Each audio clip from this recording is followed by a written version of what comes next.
Hey everyone, welcome back to The Explainer. If you're tuning in today, you're probably the kind of person who wants to figure out how modern business actually ticks. Well, today we're taking the giant, sometimes messy world of marketing, and we're going to break it down into a sleek, totally understandable system that you can actually use. Let's get right into it. I want to hit you with a quote right off the bat from the absolute legend, management guru Peter Drucker. He said, "The aim of marketing is to make selling superfluous." Just let that sink in for a second. We're shattering the illusion right now that marketing is just some fancy synonym for selling.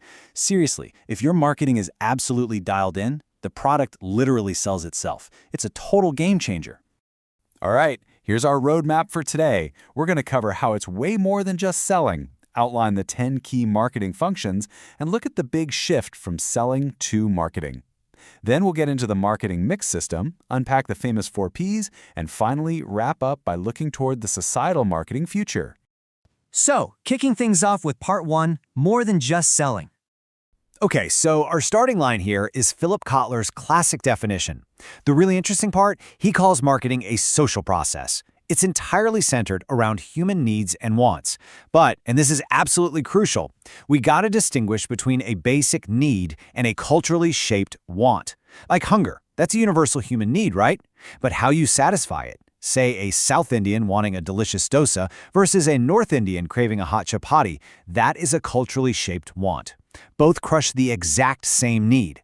True marketing is about spotting those needs and creating an offering with so much value that people just willingly, freely exchange their hard-earned resources for it.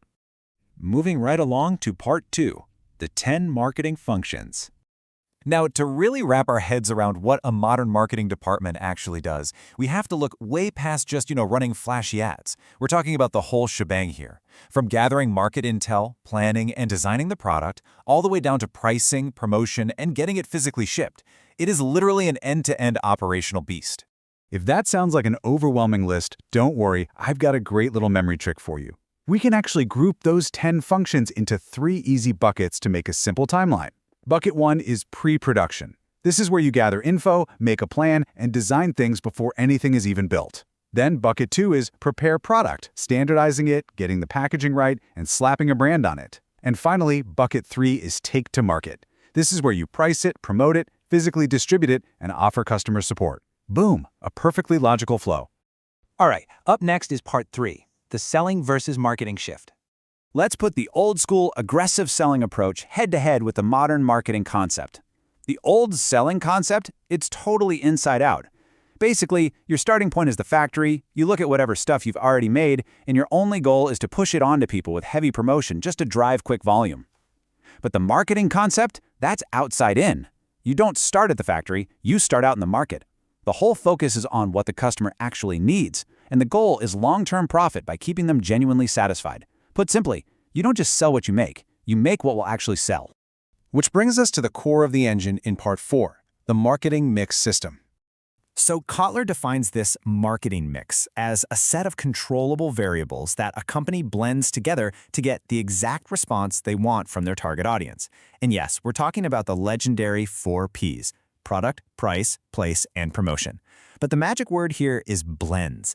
These aren't just isolated boxes you check off a list. It's like a giant puzzle where every single piece has to fit perfectly. To really see this in action out in the real world, let's look at the Apple iPhone. The 4 Ps are an interconnected system, meaning if you tweak one, you absolutely have to adjust the others. Apple makes a premium product, right? So naturally, it commands a premium price. And because of that, they sell it in exclusive places. Think sleek official Apple stores or authorized resellers. And they back the whole thing up with massive, high-budget, aspirational promotion. Imagine if they suddenly dropped the price by like 70%. The entire mix would just fall apart. It would feel totally off-brand. All 4 Ps have to point at the exact same target customer. Let's get a bit more granular in part 5, unpacking the 4 Ps.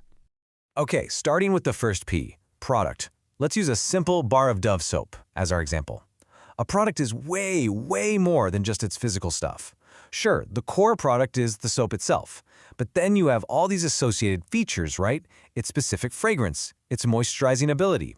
Then you layer on the brand name, that unique logo, the packaging that keeps it safe but also catches your eye, and the label that tells you exactly what you're buying. Every single one of those elements is a deliberate design choice, meant to give the buyer satisfaction.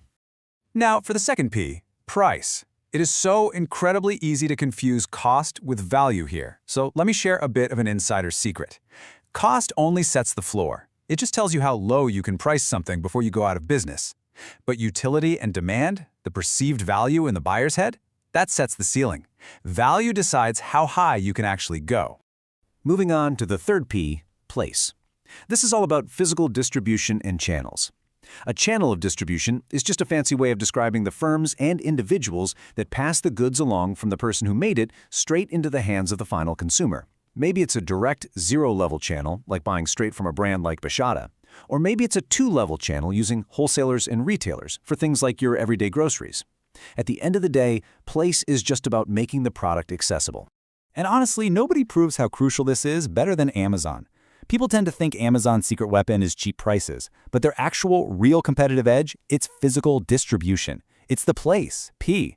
They have perfectly optimized fulfillment centers for warehousing, crazy algorithms for inventory control, massive partner networks for transport, and that dangerously easy one-click ordering.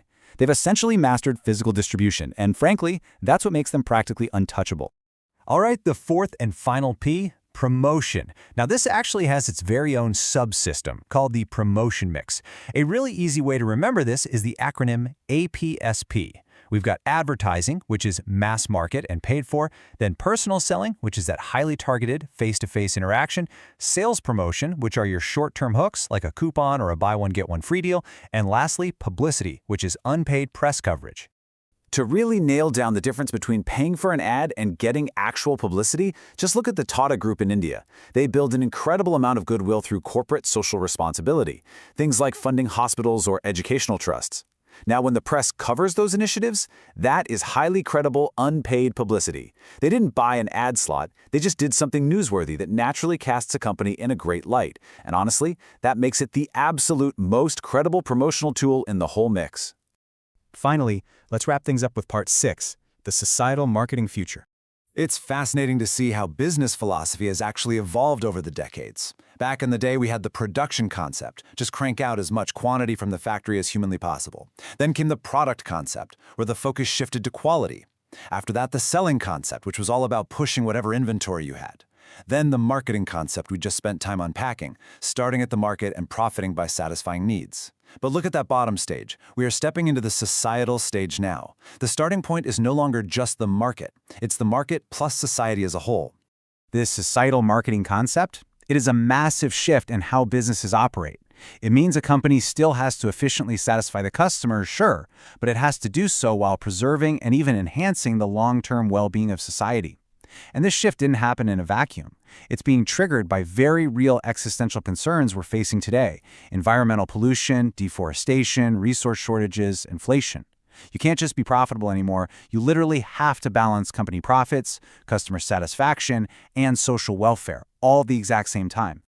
So I want to leave you with this final thought to chew on. As you go about your day and look at all the marketing systems operating around you, as you look at your own favorite brands today, are they just satisfying your immediate wants with a clever mix of those 4 Ps? Or are they operating on that final, highest level, genuinely protecting the long-term well-being of our society? Keep your eyes open, because that right there, that is where the truly brilliant marketing of the future is happening. Thanks for hanging out and learning with me today on The Explainer.